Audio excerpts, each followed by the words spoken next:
بسم اللہ الرحمن الرحیم بسم اللہ الرحمن الرحیم صلی اللہ علی النبی الامی صلی اللہ علیہ وسلم وعلی آلہ واصحابہ وسلم وعلی آلہ وصحبہ رفیق چونکہ سخن بشنی وہم برعام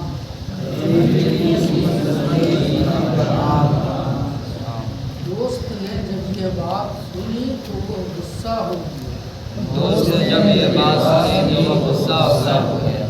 وہم برعام کا معنی غصہ ہو گیا رنجیدہ ہو گیا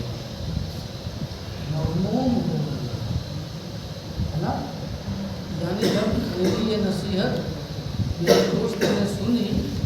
تو میری باتوں سے وہ ناراض ہو گیا. وہ روئے از حکایت من درہم کشی وروئے از حکایت من درہم کشی اور میری حکایت سے چہرہ پھیر لیا اور میری حکایت سے چہرہ پھیر لیا. یعنی میرا یہ قصہ بیان کرنا اس کے حال کے مناسب اسے اچھا نہیں لگا پسند نہیں آیا. وہ سخن ہائے رنجش آمیز گفتن گرفت سبحانہ رنجش آمیز گرفت اور تکلیف دہ باتیں کہنا شروع کر دیا اور تکلیف دہ باتیں کہنا شروع کر دیا. ایسا بھی نہیں کہ چپ رہ گیا سن کر بلکہ مجھے کٹی جلی سنانے لگا مجھے تکلیف دہ باتیں سنانے لگا کہ اینچے عقل و کفایت است و فہم و درایت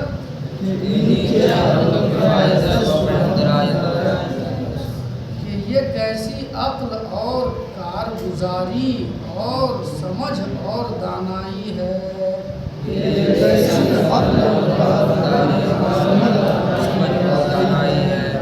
کفایت کا معنی کارگزاری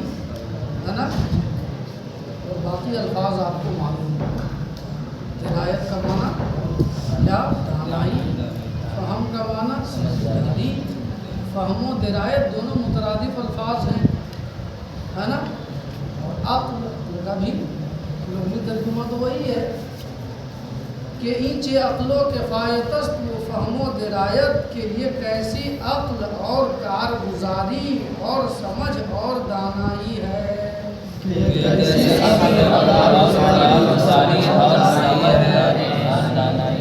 قول حکما درست آمد کے گفتہ ان دانش مندوں کی بات سچی ثابت ہوئی جنہوں نے کہا ہے کیا کہا ہے؟ دوستاں در زندہ بکار آین دوست قید خانے میں کام میں آتے ہیں کہ بر سفرا ہما دشمنا دوست نمائن کیونکہ دسترخوان پر تمام دشمن دوست نظر آتے ہیں.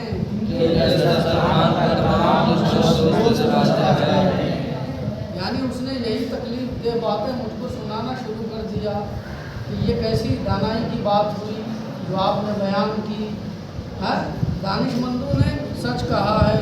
کہ دوست وہ ہوتے ہیں جو قید خانے میں کام آتے ہیں یعنی مصیبت میں کام آتے ہیں اور فراخی اور خوشحالی کے زمانے کی دوستی کا کوئی اعتبار نہیں ہے. دسترخوان پر تو دشمن بھی دوست نظر آتے ہیں میں نا. اصل میں دوست کو جانچا جاتا ہے پرکھا جاتا ہے مصیبت کو. اور دیکھیے میری مصیبت کے وقت آپ کیسے بہانے جو ہے بنا رہے ہیں. یہی نہیں بلکہ آگے کہا قطعہ دوست مشمار آن کے در نعمت زند لاف یاری و برادر خواندگی دوست آن دانم کے گیرت دست دوست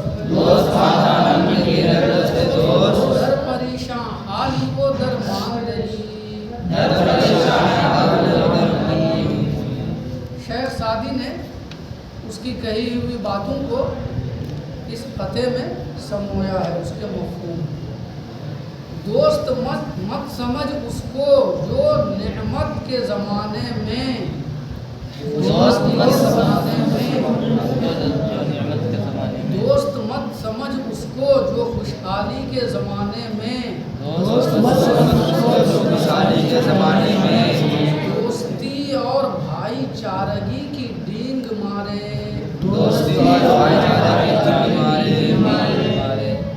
شمار پہلے نہیں ہے نا، شمار ادھر مصدر سے اور زند مصدر سے، مضارع کا صیغہ ہے لاف۔ لاف کا معنی ہے کیا؟ شیخی،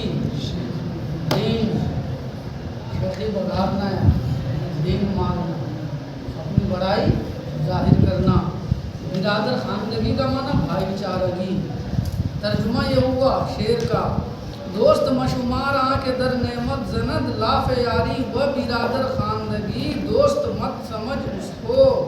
جو خوشحالی کے زمانے میں دوستی اور بھائی چارگی کی ڈینگ مارے۔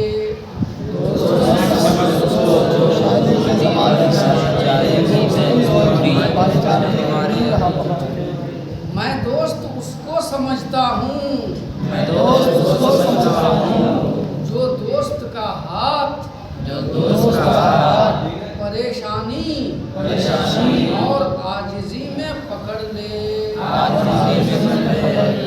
دوست میں اس کو سمجھتا ہوں جو پریشانی اور بدحالی میں اپنے دوست کی مدد کرے اور اس کا ہاتھ تھامے اور اس کا سہارا بن سکے۔ بات دوست آدانم کے گیرت دست، دوست در پریشان حالی وہ درماندگی، میں دوست اس کو جانتا ہوں جو دوست کا ہاتھ بدحالی اور عاجزی میں ہے۔ میں دوست اس کو سمجھتا ہوں جو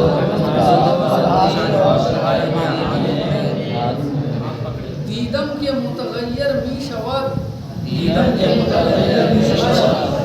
میں نے دیکھا کہ اس کا رنگ بدل رہا ہے،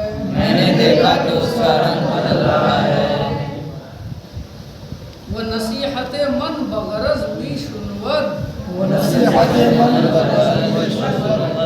اور میری نصیحت کو غرض کی وجہ سے سن رہا ہے۔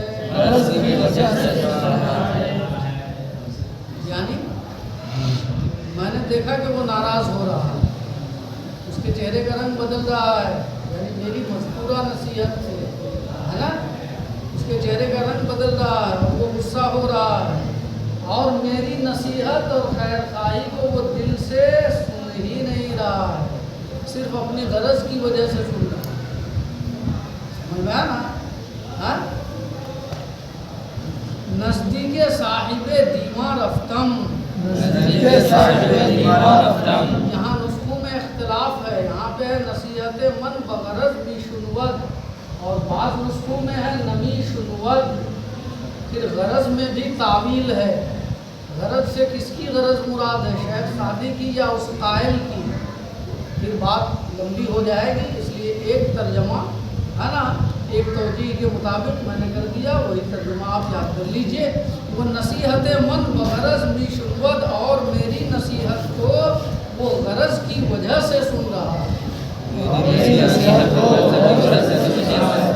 دل سے نہیں سن رہا ہے،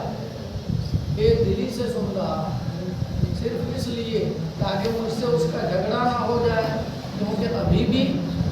اس کے نزدیک یہ بات ممکن ہے کہ میں اس کی مدد کروں، وہ مجھ سے زیادہ الجھ کر اپنا معاملہ خراب نہیں کرنا چاہ رہا ہے، تو میری نصیحت کو وہ فقط اپنی غرض کی وجہ سے سنتا۔ نزدیک صاحب دیواں رفتم، میں کچہری کے حاکم کے پاس گیا، دیکھو دیوان کا معنی ہوتا ہے کچہری، دیوان کا معنی ہوتا ہے کچہری، صاحب دیوان کا مطلب کچہری کا مالک۔ دیوان کے بہت سارے معنی ہیں، میٹنگ کو بھی دیوان کہتے ہیں، جو آج کل میٹنگ بولتے ہیں نا، اس کو بھی دیوان کہتے ہیں۔ دیوان کچہری کو بھی کہتے ہیں اور دیوان وزیر کو بھی کہتے ہیں، میں نا تو آپ وزیر سے بھی، صاحب دیوان کا ترجمہ وزیر سے بھی کر سکتے ہیں، میں ایک وزیر کے پاس گیا، سمجھ میں نا جو ترجمہ کرایا پہلے وہ کیا ہے، نزدیک صاحب دیوان رفتم، میں کچہری کے حاکم کے پاس گیا،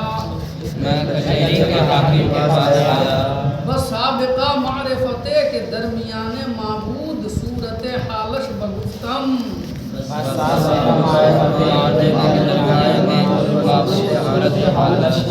اہلیت و استحقاقش بیان کردم، اس پرانی شناسائی کی وجہ سے جو ہمارے درمیان تھی،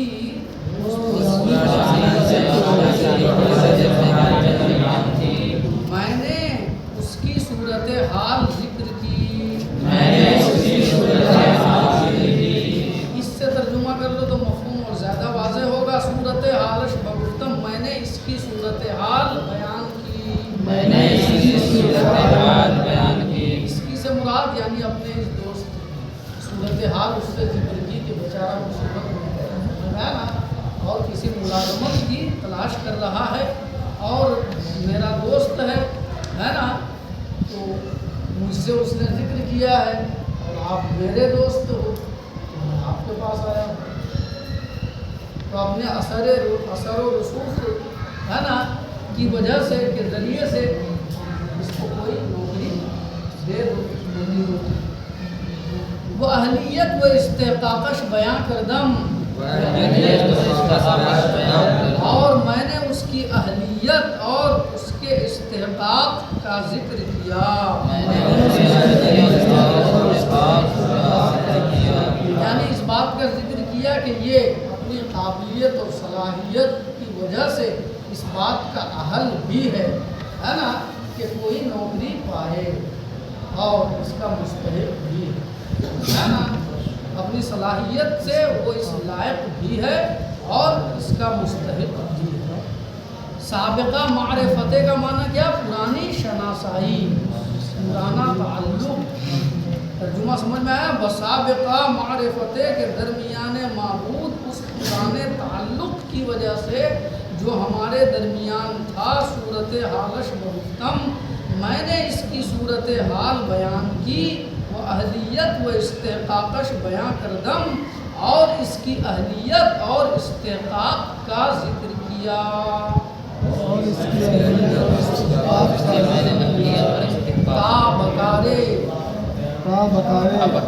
بکارے مختصرش نصب کردن، یہاں تک کہ ایک معمولی نوکری پر اس نے اس کو لگا دی،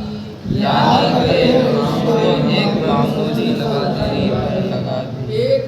چھوٹے موٹے کام پر اس کو مقرر کر دیا، نصب کردن کا معنی مقرر کر، یہاں تک کہ بکار مختصر ایک چھوٹے موٹے کام پر اس کو مقرر کر دیا، سمجھ میں نا، ایک معمولی سے نوکری اس نے اس کو دلا دی، چندے بری برعام،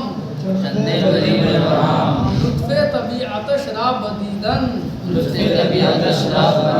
و حسن تدبیر شراب پسندیدن، کارش ازاں درگزشت، و بمرتبہ بالا تر ازاں متمکن شد،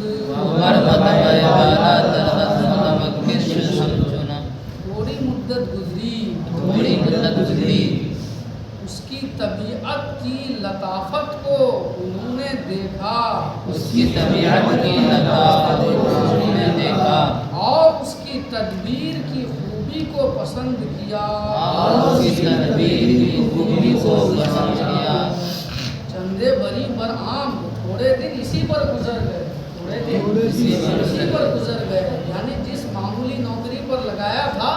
اسی معمولی نوکری پر اس کے تھوڑے دن گزر گئے، ہے نا، لطف طبیعت شراب بدیدن، اس تھوڑی مدت میں لوگوں نے اس کی طبیعت کی پاکیزگی کو دیکھا،